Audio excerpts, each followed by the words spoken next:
Welcome to the Vegan Stew. I think I messed up my words there, but that's okay. Welcome to the Vegan Stew. I'm Helene, I'm part of the Stew crew, and I'm sure Ellen is on her way. So I was working on that right before we went like this, put me on the screen. So let's say thank you to Hodo Foods for, hi, Deb. Thanks for joining us. Thank you to Hodo Foods for being a sponsor of Virtual Veg Fest Live and all our shows for the month of October. Happy almost Halloween. We'll touch on that tonight as well. If you'd like to win prizes, go to virtualvegfestlive.com, hit the contest tab, and you can win a prize pack from Terra Seed, Hodo Foods, Veg Key, Rebel Cheese, Sinaholic, Familish, or Bernie Wild's Adventure Sauce.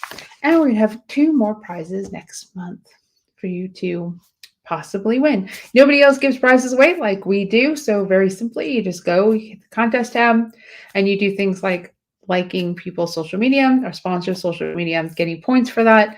And then we pick a winner at the beginning of the following month. Topic tonight, divided households. Do you live in one? Have you worked in an environment where somebody wasn't vegan?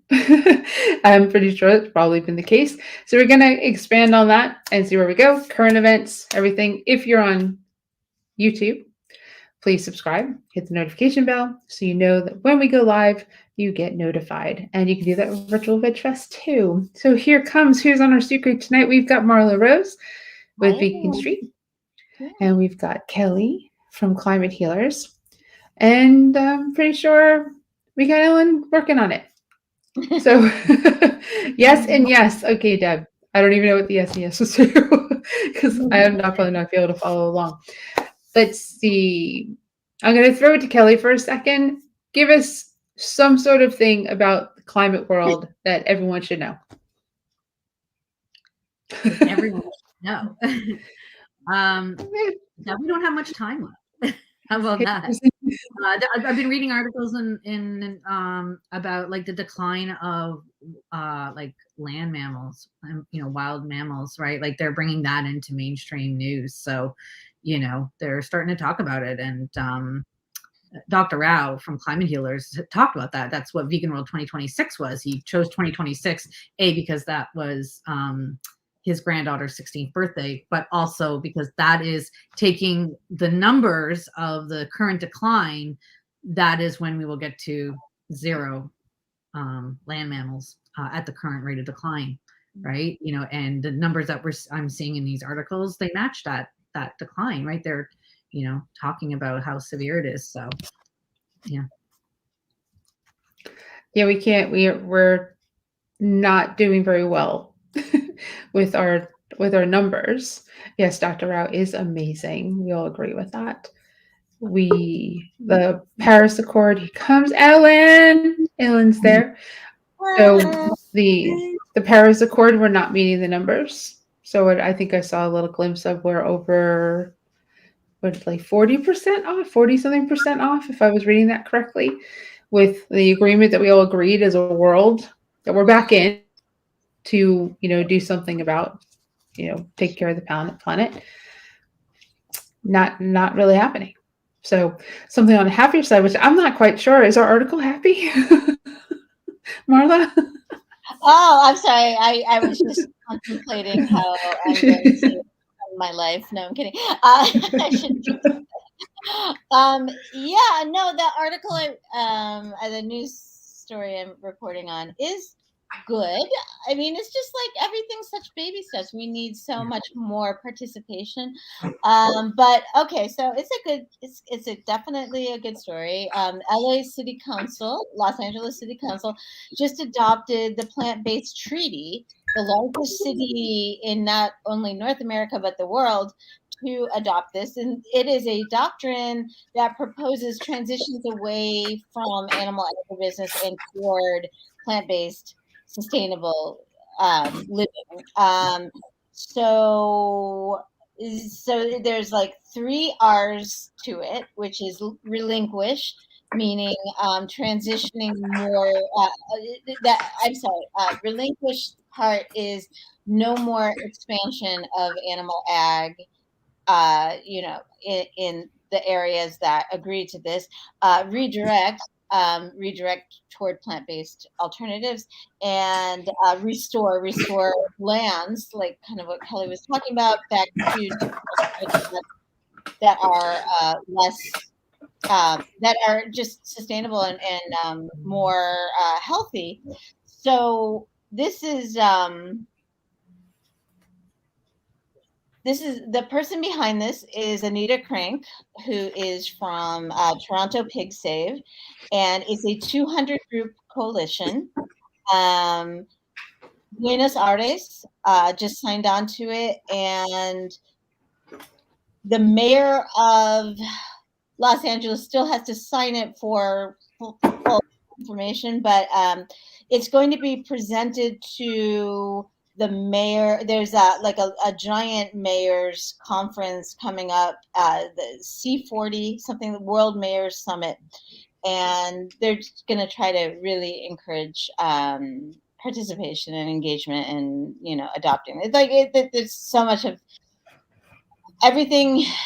It's frustrating because so much feels like lip service and so much feels like it's just not as aggressive as it needs to be, but they are steps, and this is good. This is good news. That's great news. You with us, Ellen? I'm getting my exercise for the day. Ellen's got all of her dog leashes and collars behind her.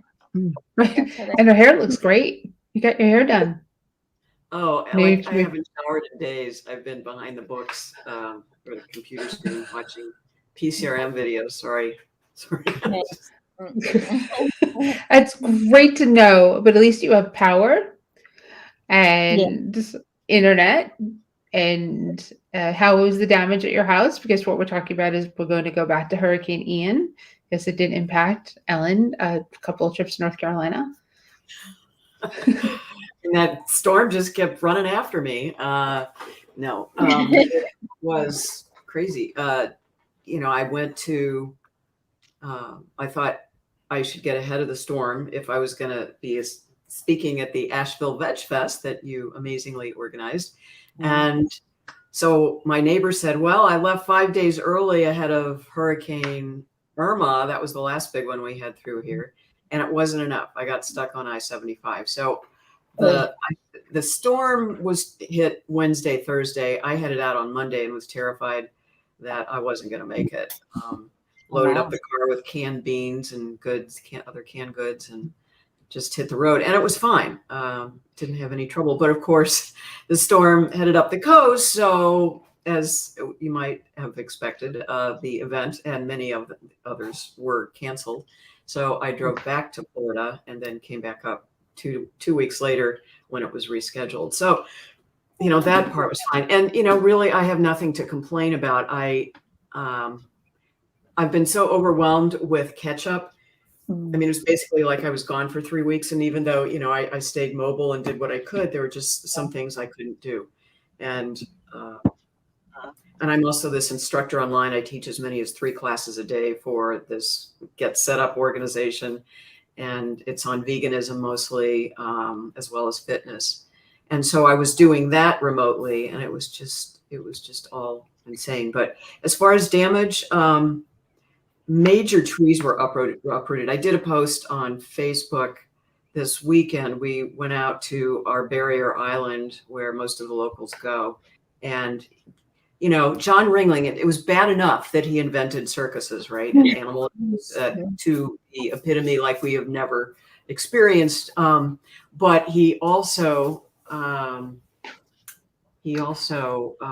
thought Australian pines were beautiful trees in Australia. So Southwest Florida should have them. And he got up in a plane and just dumped seeds all up and down the Southwest coast. So these trees are magnificent in Australia, but they don't belong in Southwest Florida. They have a very shallow root system, and it's kind of like just going poof, and they blow over and take the whole soil around them with them because they have a very wide, shallow root bulb.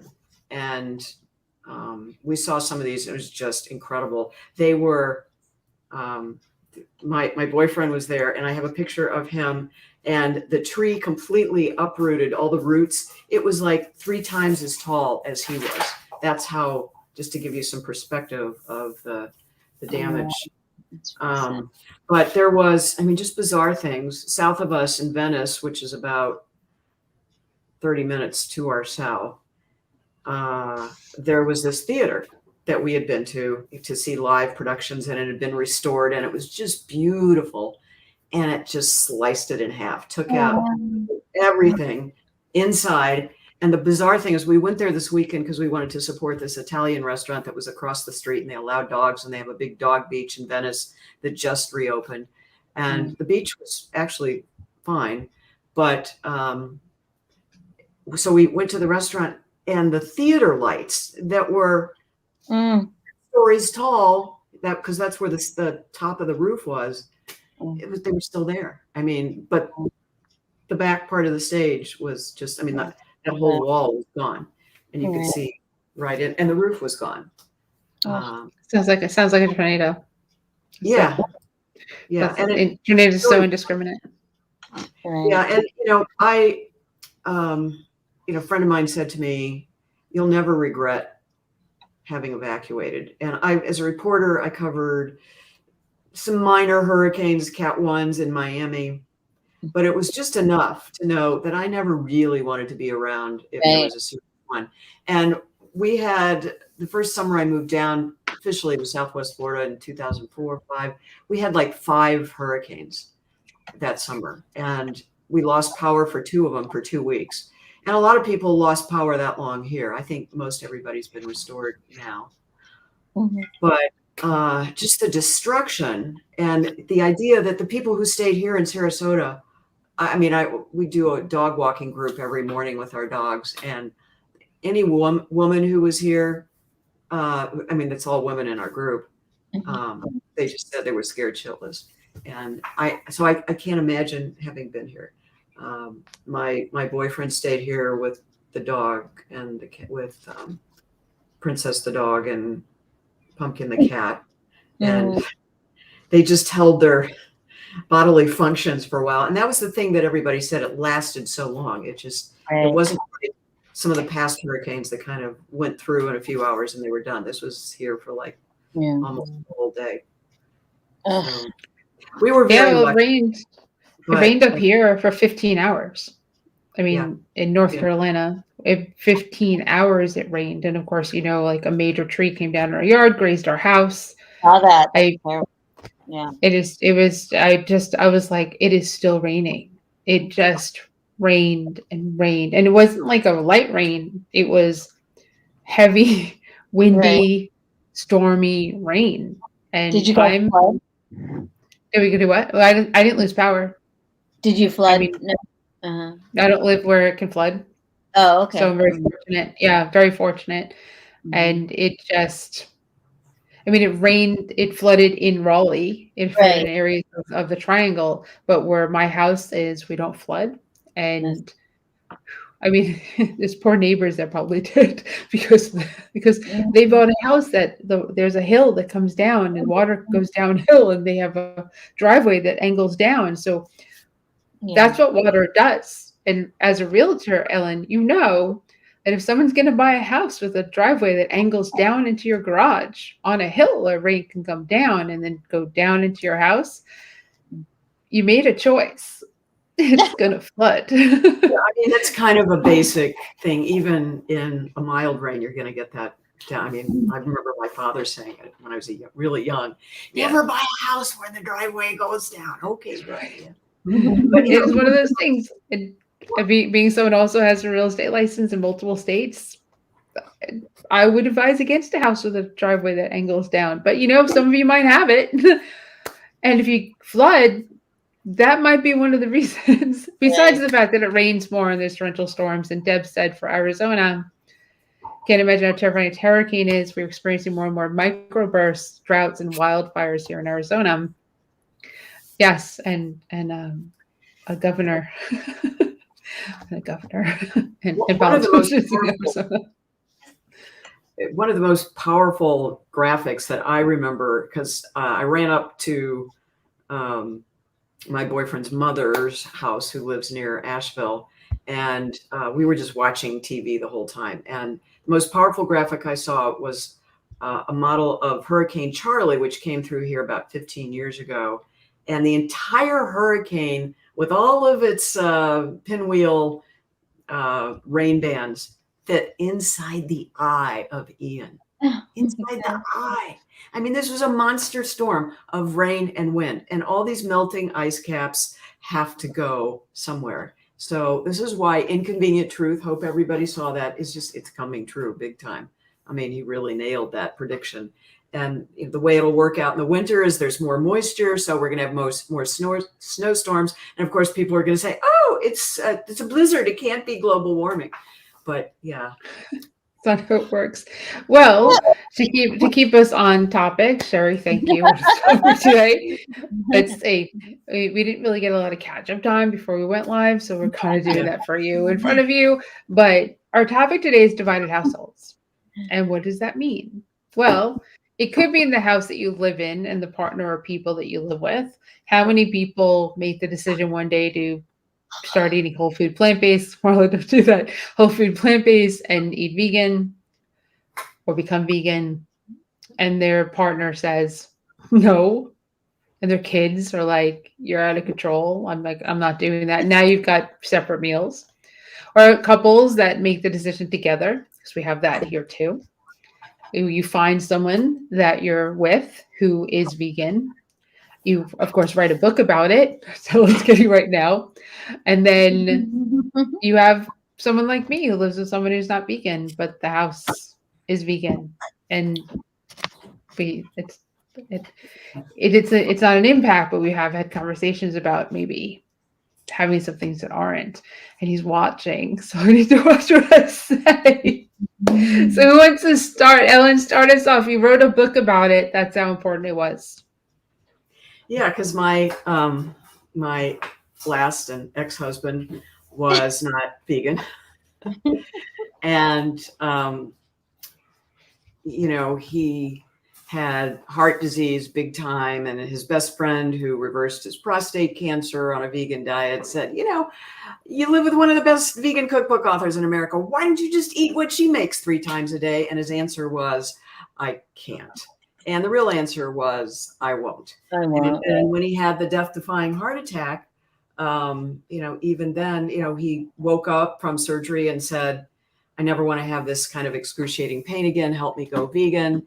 And so that was, it was actually around Halloween, because all the ICU nurses were dressed in their costumes and everything. And I got pictures of that. And so we had a vegan Thanksgiving, and I was so stoked and just hoping it was going to last, but it didn't make it through Christmas. Oh my God. I'm sorry. It's not funny. It's just like I spent a month in ICU with him. That's very frustrating. I'm intent, the cardiac rehab. And, I asked the nurses, how much would this cost if Medicare wasn't paying for it? And a couple of nurses actually agreed, saying about $1 million. Yeah. So that's not sustainable. It just isn't. And so that's really what hatched the idea to write the book, just dealing with that. Hey, Reggie. Reggie, who knows all about that. Good friend. I read the G plus. Yeah. But anyway, I mean, it's just, you have to be able to come to agreements. That's the starting place, especially if you are both. If one of you is vegan and maybe becomes vegan in the relationship, hopefully the partner will see what you're doing and just want to come along. But if they don't, you've got to set some ground rules, like, who's going to do the shopping? Who's going to do the cooking? I don't want meat in my refrigerator. You got to set all those ground rules, or it really becomes World War III. Yeah. Which it did. Yeah. But that wasn't the only reason why you guys are no longer a couple. Yeah. I mean, this Kitchen Divided was my second book out of 6. And who knows? Oh, thank you. That's so sweet, Reggie. Appreciate it.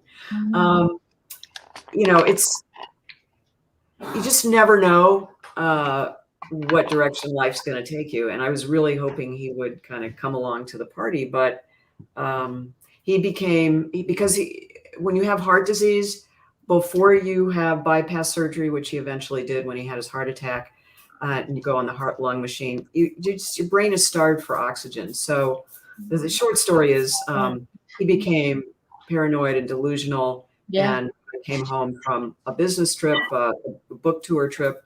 He said, and I don't want to say too much because actually I've signed an order saying that I won't specifically talk about him, but you know, I've had married to an author. We don't know exactly who we're talking about. The short story was, he said, I have a gun in my drawer and I'm not promising I won't use it on you. And so I then grabbed my purse, went to the police station, filed a police report. They went back, confirmed everything that I had just said. And, you know, I have a police report to this day. And that's really all I have left of that relationship, because I never went back to my home again. And so, you know, it's so important for people to understand what can happen if you don't go on a whole foods plant-based diet, or at least a vegan diet, because all of this cholesterol floating around your heart also ends up in your brain and other parts of your body, which is why I eventually, once I had a wonderful vegan relationship, wrote the book Vegan Sex. So what's good for the heart is good for other parts. That's the short story, and I'm sticking to it. That was a big leap. Go ahead, Nora. How long were you married to your ex, Ellen? 13 years. Okay, so he's not the father of your children, right? So no, and that was, oh my gosh. You know, when I moved out was mow down the organic garden. Okay, so I don't have the exact quote, so I'm paraphrasing, but the writer, essayist Anne Lamott once wrote or said, if people want writers to be kinder to them in their writing about them, then they should have treated them better. So I was like, basically, you know, and I would say that was smart of your ex to realize that, you know, this is fodder for another book. Are you sure that author wasn't Taylor Swift? No, I want people to know that we're not making the leap to, when your partner doesn't go vegan, that a gun's going to be involved. Like that's a big leap. So, but maybe, I mean, people do get upset. Food is a big, big deal. It is. You know, there's an emotional connection. There's the tasting. There's the camaraderie with like people. We associate food with relationships. Right. You know, for some people, first of all, Boom is here from the other side of the world, so from Bangkok. So thank you for joining us. And he's 31 and eats vegan twice a week, and find it very healthy for myself. So it's very cool. Thank you for watching and joining us, because I'm pretty sure that he comes in when he can to a whole bunch of our shows. And you know, that comment that Deb just said I put up about similar to smoking, less as an ethical as well as a health aspect. They won't stop, quit. And you're right. People don't like to give things up. And when you're in a relationship, well, I'll go to drinking. An alcoholic has friends that are alcoholics. They go to the bar, they socialize, they have a great time. And then the alcoholic says, I have a problem, and starts going to AA, getting help and counseling, whatever they need to do, and stops drinking, and suddenly finds that they have no friends because the friends don't like the straight and sober person. Right. Because that's not the fun alcoholic person that they, and you've decided to stop doing something that is clearly not good for you, that all of them continue to do. Right. Well, I guess us vegans have a little bit of that. Hey, we're doing something really healthy for you. You should do it too. Why don't you do this? What are you eating? Bah! You know, newbie vegans are all like in your face. And I can see how that could be annoying. I can see how people who you were friends with liked going to the steakhouse with you. Right. They like being able to go out to eat with you without having to take 30 minutes to an hour to figure out where you're going to go. What menus? What do you have? What works? Will you be able to eat? Is it going to be a problem? You can ask a lot of questions. Am I going to be embarrassed by you because we're going out to eat together? That's so funny. Like I was just gonna say, I think that the analogy with being sober, being somebody in a relationship who's encouraged your partner to go sober, sorry, to become sober, is a good one, because I think there is a lot of that. I don't want to say that meat eaters are miserable, but I think that mentality of misery loves company, or people love to hear good things about their bad habits and that sort of thing. Nobody wants to be the Yoko Ono of friend groups, but a lot of times it's just so it's very difficult, as we all know, all of us here, and I imagine most of the speakers, or most of the commenters there. It's just very hard to suppress this passion when and as we also know, with how just serious everything is and permanent, a lot of these issues are, and deadly. We don't have a lot of time to mess around and to pussyfoot around all these conversations, so I do get it. I think I was lucky in the sense that, well, I was very lucky, and when I met my husband, it was 95 when we met. We were both vegetarian. 93, sorry, we were both vegetarian. And when I went vegan in 95, I just called him and I was like, John, we should go vegan. And he was like, okay, cool. And so that was it. We got very lucky. But I have definitely worked in non-vegan environments. And, I think that sometimes in relationships, just like how it can be very hard to talk to a parent about going vegan, but they might listen to a doctor, or they might hear what some like TV doctor says or whatever. I think you bring all this baggage into relationships about like control, or not wanting to be wrong, or not wanting to admit that the other person was right, and all of that stuff. So it can be very hard to get an honest response from someone when presenting this in a relationship. You know what I mean? Ellie, is your partner vegan? Yeah. So when I met Ray, I was a vegetarian. Yeah. And I didn't even really think about ethical stuff. I'd been vegetarian for years, and then I got pregnant about 9 months after we met and started eating meat again. And then fast forward to 8.5 years ago, and I saw a poster on the subway, and that was it. It was about mom pigs singing to their babies, and that got me. And I remember, I think I said it like getting off the subway. I'm like, oh my God, the poster! I got to go vegan, and I did. And it was, somewhat of a journey. Like maybe 8-10 months to eliminate everything. But when I went vegan, and it was just like, okay, I'm vegan. But I knew I was very passionate about the topic. Like I knew that this was like my life. And so like the whole transition of the house, first it was like, okay, I'm not cooking for you, to, okay, it's not in the house, to, and it just progressed, right?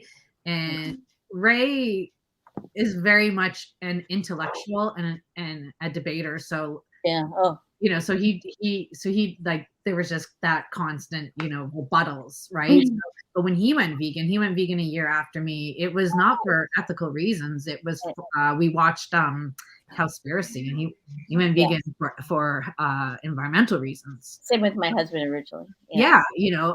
But then I took him to vigils. We went, and obviously the ethical part came very quickly. And my son vegan just a couple of weeks after Ray. So I was very lucky that we've had a vegan house for quite a long time. Do you think that it was helpful for you? So like me, my personality type, I think I would get annoyed by someone asking, like pushing back on it. But do you think that it was helpful for you to think through some of the challenges that he was presenting? Well, he was asking me questions that I didn't even really know. Like he was like, Right. well, gelatin, the whole like, like the byproducts has nothing to do with the meat, and like, and he just things that I hadn't really thought about. To me, it was just Right. like it makes sense to be vegan for ethical reasons, and that's it. So I didn't really think Right. about like industries, right? So I didn't really know how to answer my answer was always, you know what, I don't care. I don't care, right? Be vegan. It's the moral thing to do, right? Right. It doesn't matter about gelatin, like, Well, that gelatin's going to continue to exist because of this. And like, I don't Right. care. Be vegan. It's the moral thing to do. And that was Right. always my response. It is interesting though, because some people are more philosophical, I guess, with the approach and just like much more measured and, thinking through it. And others of us, not that we're not intellectuals also, but are just like more heart centered with it. And it's just like, it doesn't matter. A cow could die on my front lawn and I wouldn't want to eat him, of course, because that's not food, So hi, Bree. Yeah. Oh, wow. Let's see. You say your name like the cheese? I'm thinking, yeah, Brie Best. What a great name. They motivated me to take the leap, the best decision I've ever made. Oh, that's amazing. I think, taking that motivation from vegetarian to vegan is an easier jump.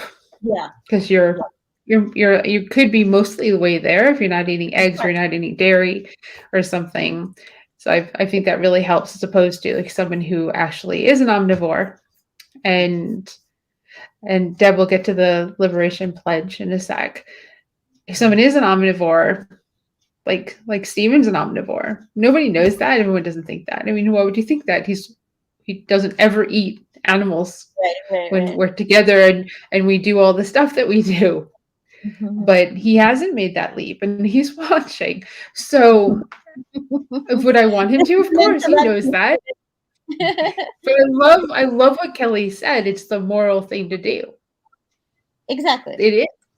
And when you that's the thing, when you have that as your foundation, is this premise of the morality, then nothing shakes that, because like anyone can come up any day and say, well, I heard eggs are good for you, or this or that, or is it so bad to eat this, is it so immoral but like when you have your foundation that it is unethical to harm other beings needlessly in ways that also compound suffering of humans, there's no way around it, no mental loops that you can jump through that justify it. So in some ways, like kind of having that that very strong ethical basis, even though it might seem like, oh well, it's just a feeling, it's not intellectual, and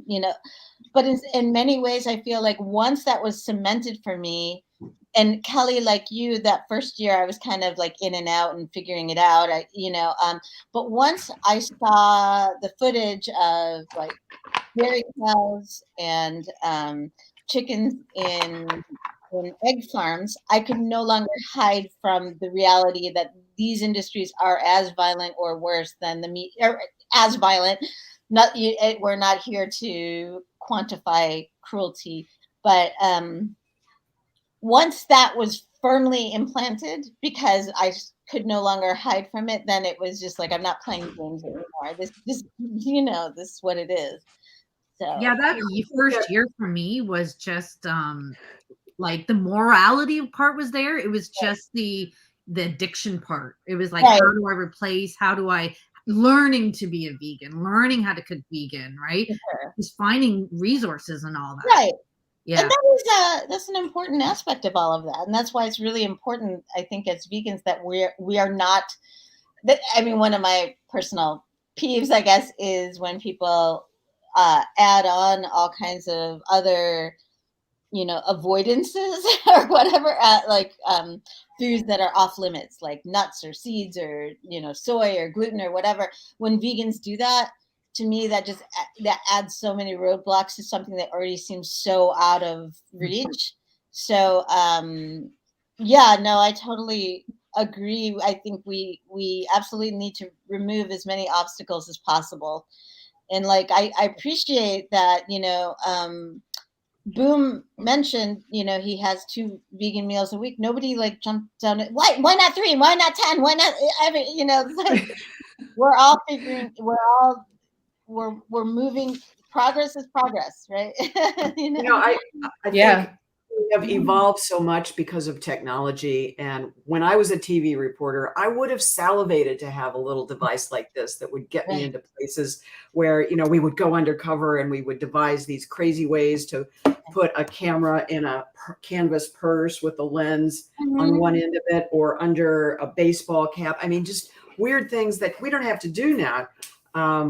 And because it is so easy to see what goes on in the factory farming world, or just in the case of if you've ever breastfed as a female, imagine your baby being ripped from your breast, which is what happens to any cow. Those kinds of things, and having, I think what the most compelling line is, as I think back on what makes people make the switch, is I won't do what I'm paying somebody else to do. If I'm not prepared to do that, why would I pay somebody to do something I wouldn't do? So, some people get there faster now than they did in years past, but some people, but not everybody. And, it's like when you hear that somebody hasn't gone vegan, you just want to like say, have you seen this movie and that movie and this movie? And, thinking that's going to be the golden ticket. Right. Well, and everyone's, like you said, Kelly was motivated by an ad, like a 2-dimensional ad she saw. My process was many conversations with people who were animal rights activists. How about you, Helene? What was your process toward my goodness. I moved to North Carolina. Now talking to someone who lived in New York and lived in Northern California. So it didn't click for me there. The vegans in Northern California were wacky, like really wacky. And that didn't make it, not all of them that I met, but they were wacky. And it was not, I wasn't there. I just wasn't there. We're talking also somebody that's been in this world for, I'll be 53 in December, and I went vegetarian at 19. So it's been 30-ish more years, 11 of which were vegan. I just passed my anniversary 5 days ago of me turning vegan, because thank you for Facebook memories. And I ebbed and flowed. See, one difference with Kelly and me is I was vegetarian, but I already understood animal rights. Right. I went into the vegetarian part having dated and met an animal rights activist at 18 years old who was going and marching in New York City. And that's a long time ago now. But I understood PETA. I understood that we needed to protect the animals. I understood cruelty-free and was vegetarian, like cruelty-free vegetarian. So my products were cruelty-free way back then. So I kind of, I had my journey and my path, which is why I go back to Stephen. He's inundated with veganism. We live and breathe it every single day. It's how we survive. He'll get there. I have no doubts he'll get there. He 100% understands the impact on climate. He's highly intelligent. It's his choice. Everyone has my choice for him. Everyone has a process. Yes. So what his process is, for all I know, he's made the decision and he just isn't telling me. I don't know because there's no way for me to know. We eat vegan. The house is vegan. We go out, eat vegan. He goes off and he may be eating animal products when he goes off on his own. Don't ask, don't tell. It's kind of, I guess, because obviously I don't like it because I understand the impact on your body. I understand the impact on the planet, and I hate the impact on the animals. But it's human, and I love him, and I guess that shows you that work, but obviously it's more my rules than his, Right. which may or may not work for every person. Because I don't want it in the house. I certainly don't Right. want it cooked in the house. I don't want things cooked in this house when I'm not here as well. When a pet sitter comes that's not vegan. Right. I'm like, Yeah. it's a vegan household. There's vegan all over my kitchen. There's signs and art. It says vegan for the animals, vegan. It's all over the kitchen. It's hard to escape if you're in my house. I mean, a kosher home would be respected. Why not a vegan home? It just like people wouldn't ask, can I just bring something in from outside? I think there are a lot of personality types, or a certain personality type, I should say, that really is resistant against the idea of, for lack of a better word, labels. And they want this escape hatch. They don't like, and we all have seen vegans try and fail, or, I think there's a lot of people who just don't want to make it official, but are virtually, That was Ray for a long time. He was, essentially vegan, right? He didn't really remember last time he ate an animal product, but he didn't declare himself right a vegan until I'm not too sure when it was. Do you guys remember? Can I say this? Like, just popped in my head. Did you guys ever watch the U.S. version of The Office with Steve Carell? And there's like a famous clip where he believes that all he needs to do to declare bankruptcy is open the door of his office and yell, "I declare bankruptcy!" But like, when you said that about the declaration, I'm just imagining people going, "I declare I am vegan!" That would be really funny. Anyway. Oh my God. Is that like declassifying confidential documents? Then I just declassified them. Because I can think it. I can think it and it can happen. Sorry, I went there. I couldn't help it. So you got to know where we fall politically. So I think it's like knowing that you're on that path, like you're making that dedication to that path versus like, oh, I can eat vegan. I can do this. You know what I mean? It's like that dedication that this is the way you're going to live. I think that's sort of like the declaration, like for Ray, right? It's like, yes, this is me from now on. Right. So is it more difficult for guys? And this is a great question. Is it, do you think it's socially, culturally more difficult for guys? And let's just like get Ray's thing. Sometimes the kitchen and dining room are vegan. Are vegan documentaries watched in the living room?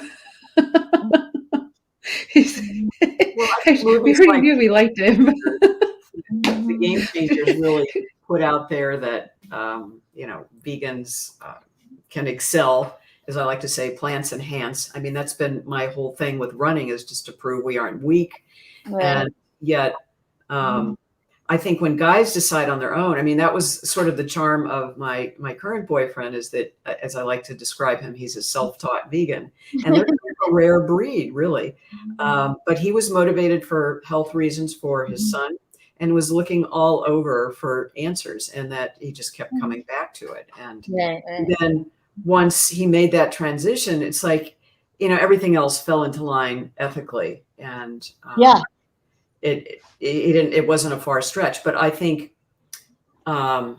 because he's successful in the business world, it's not something that he does stand out in the window because he's a real estate agent, and if some of these people knew, they may not do business with him. On the other hand, he doesn't hide it.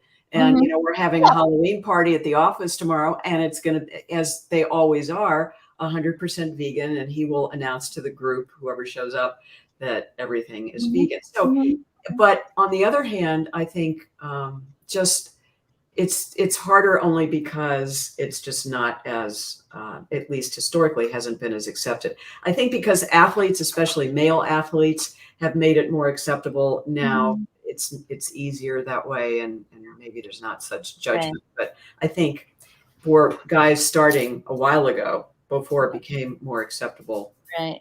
Well, and Carol Adams has written a lot about like meat and masculinity, that masculinity myths. And I do think, maybe this is wishful thinking on my part, but I think as younger generations are now less buying into the gender norms, like the gender binary, this is what masculine is, this is what feminine is, maybe there's less anxiety around. But yeah, I definitely think that older generations especially have anxiety about it, of men, because that was very deeply entrenched, the whole like beef does a body good or whatever it is. Not beef does a body, like cowboy cult, like cowboy culture shows up in such bizarre, deeply entrenched ways in this It's country. in business. I think for men in their personal lives, being vegan is easy.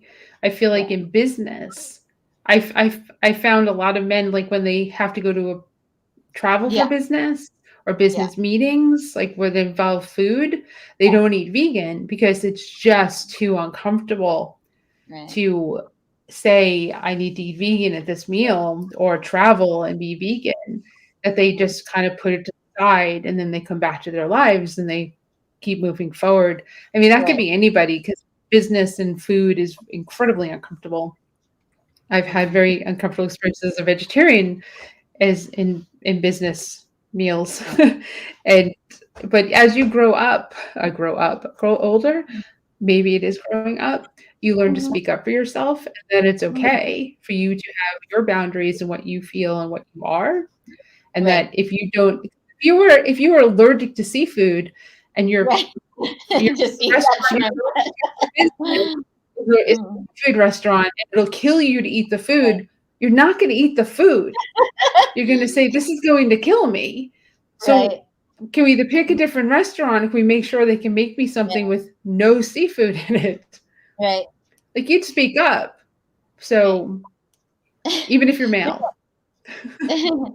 There's actually been research done on this topic of ordering with, as a vegan or vegetarian, I guess, with non-vegans, and the most success you can have, not only with being comfortable, but with influencing other orders at your table, is to order first.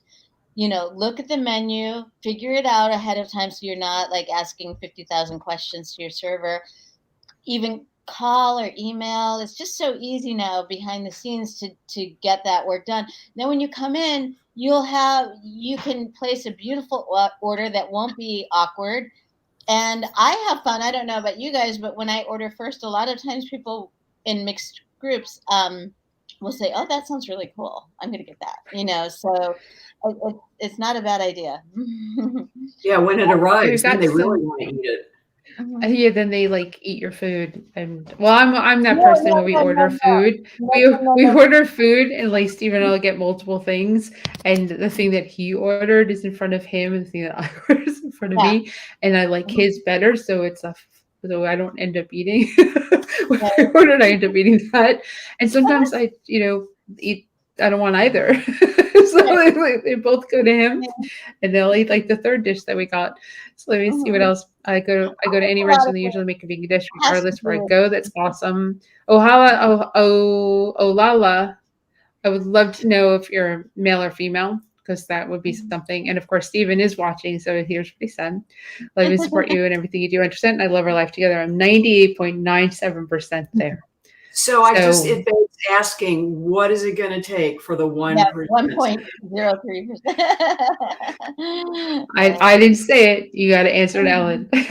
You will see Ellen a week from Saturday. So you can have your answer then. I'm going to pester you.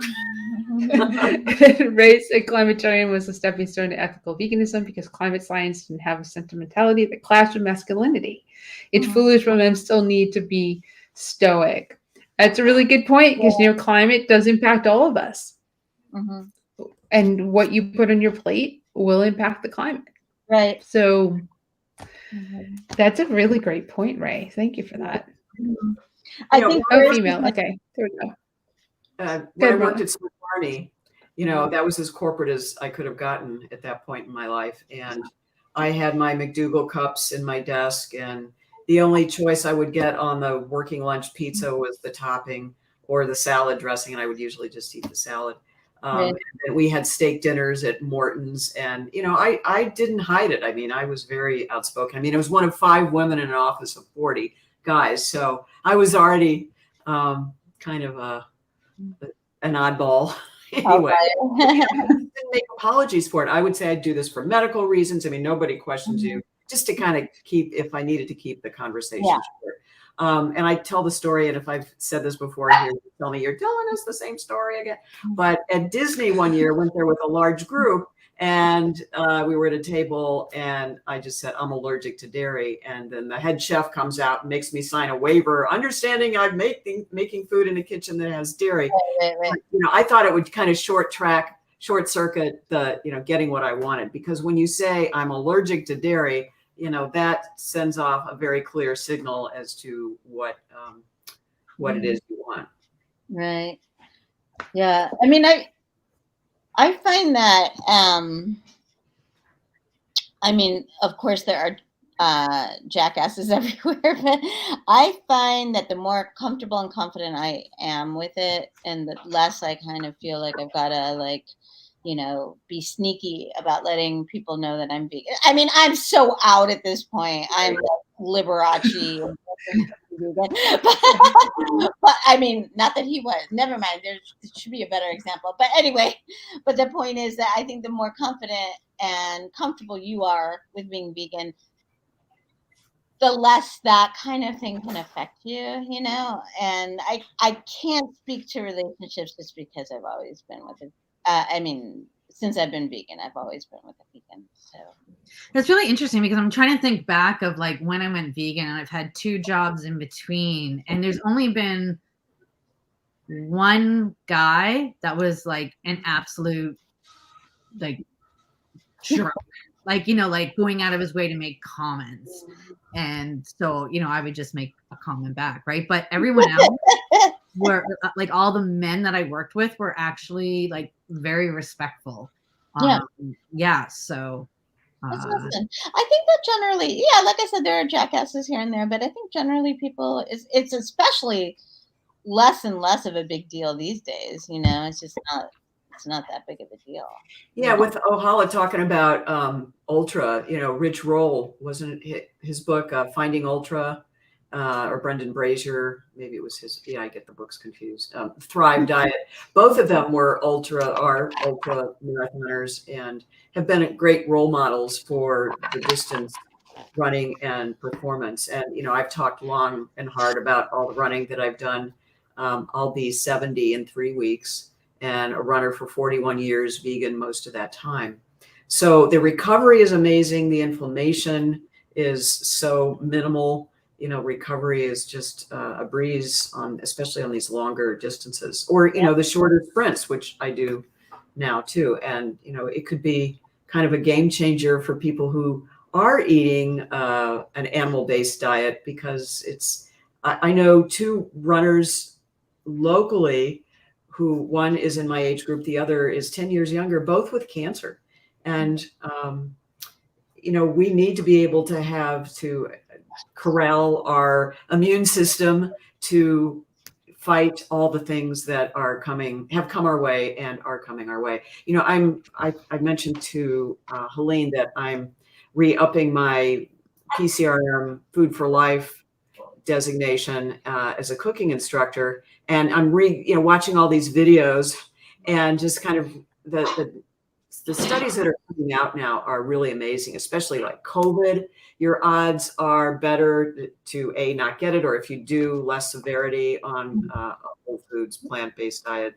And just, you know, cancer is just basically, it's not a guarantee, but there are so many types of cancers that do respond to vegan diet. And it's just pretty amazing to see all these studies now. I used to say there's no money in broccoli because there's no broccoli corporation or association, but you know, there are now finally these studies that are jumping into these very hard to study topics because there is no drug behind it. But these studies are being done, and the results really look promising on levels. That's awesome. Yeah, it's a very expensive and long process to get these studies done. So that's, yeah. And you need to look at who funded them to really know if it's a real study or a good study. Right. If you're really doing research, which normally people are just going to the internet and looking some stuff up. And you can get any answer multiple ways to any question. What is Susan saying? Let's see. When I give your body every advantage for health and longevity. Right. That's what years ago I interviewed Dr. Esselstyn for an article I was writing, and he said something that just always sticks with me. And he's like, he just said it in a very compassionate but very, straight to the point way. But he said, all of us may have genetic components to disease, like, maybe we're born with more of an inclination to heart disease or diabetes or whatever it is. So, you can think of it like all of us is born kind of with a gun next to us. Now, do we load that gun with bullets, or do we just let the gun, or, like a gun without bullets isn't really going to do anything to you. But a gun, when we eat the things that contribute to disease, we are effectively engaging those genetic components to, suffering or early death or whatever. So just like, don't load the gun. There's so many things that could take us down. So I don't know if it was his quote directly or, it's been widely said in so many different talks, but genes load the gun, lifestyle pulls the trigger. Oh yeah, that's true. That's a great way to do it. And Ray, that last 0.03% is about identity. And, most of us are shopping for new identity. I don't know. I might disagree that many people are looking for a new identity over the course of their lives. Let's see, Deb, I've experienced that once someone civilly says that they are vegan at a restaurant. It makes it easier for more timid folks to speak out, and also who otherwise would have stayed silent and just ordered salad. That is true. There's a great and good saying. There is having support in company or supportive people, even if they're not vegan, who are dining with you, really helps. People who just enjoy food and will eat with you so that you can go. Like, the best way to Veg Fest is my saying this year. The best way to Veg Fest is to bring a whole bunch of people and get all the food so you can try everything. Don't just come with like one or two people. You need to come with like groups of people, which is good for the event, but there's so much food. There's no possible way that you can eat all of it. But if you come with 5 different people, you can get everything and share it. And if you're a person who shares food with those I people. think that so many restaurants now have a vegan section of the menu, or they have a V symbol that is vegan, or in some places, and we at restaurants a fair amount, they'll have a separate vegan menu. It is, as somebody said in the chat, it is pretty recognized now. It's so much better than it was. And I do think, I think it's really important for those of us who are comfortable doing it, just use the word vegan. If you get like a glazed over expression that people don't know what you're talking about, that's fine. That's less and less common these days. But yeah, we need to use the word just to make the path easier for everyone else and to, get the word out, there's nothing to be ashamed of. This is a proud thing, so be proud of it. Be loud and proud, but not obnoxious, which is not an easy thing. Later, sit down and ask me for more information. It's really, I find to be kind of a fun experience to, depending on your audience. Right. Share it. Well, let's see what Bria had to say to that. Dr. Greger, Dr. Bernard, Christy Funk are wonderful, reputable plant-based doctors to look up. I have like a little thing to say about Dr. Greger, but I'll save it. Just remind me to say it. So eventually, maybe not in public like this, but I have some stuff to say. All right. So, I just want to there's say, a little teaser. is amazing. I just heard her for the first time today in the series of videos that I was listening to for PCRM. I'd heard of her, but truly one of the most educated, articulate doctors I've ever heard speak. I mean, Neil Barnard introduced her saying Christy that Funk. she was his favorite vegan doctor. Now, for Neil Barnard to say something like that was pretty cool. But if she has a breast cancer institute somewhere, and it's just. I haven't heard of her. So yeah, I didn't either. If you could ever get her as a speaker, whoa, just okay. really. Well, Yeah. thank you for that, Bree. Really. So I guess what we've again skirted our conversation around the outside and dived in a little into our main topic, because that's just what we do. We go all over the place, and all the questions and comments. Yeah, Seriously, thank you. That just puts us in wherever directions we're going to go, and makes it so that you're part of the conversation, which we greatly appreciate. Not that we couldn't carry the conversation, but it's more interactive when we know you're watching and you're joining in, and that's how we want it at the Stew Crew. So if you're living in a divided household or you're working someplace where there's non-vegans, I don't know if we helped you, but you're welcome, Gail. I guess we kind of did, but we could probably touch on the subject. There's no like hard and fast rules. There's not like insert tab A into slot B and everything will be fine. It's like, we need to get comfortable with the fact that the world is not always so neat and tidy. And, sometimes shit happens and often it doesn't. Often good things happen. So. Now, I admit that I did a lot of things that had we been in a position now, I probably wouldn't have done, like withhold sex and things like that, like things that yeah. So, it's always learning.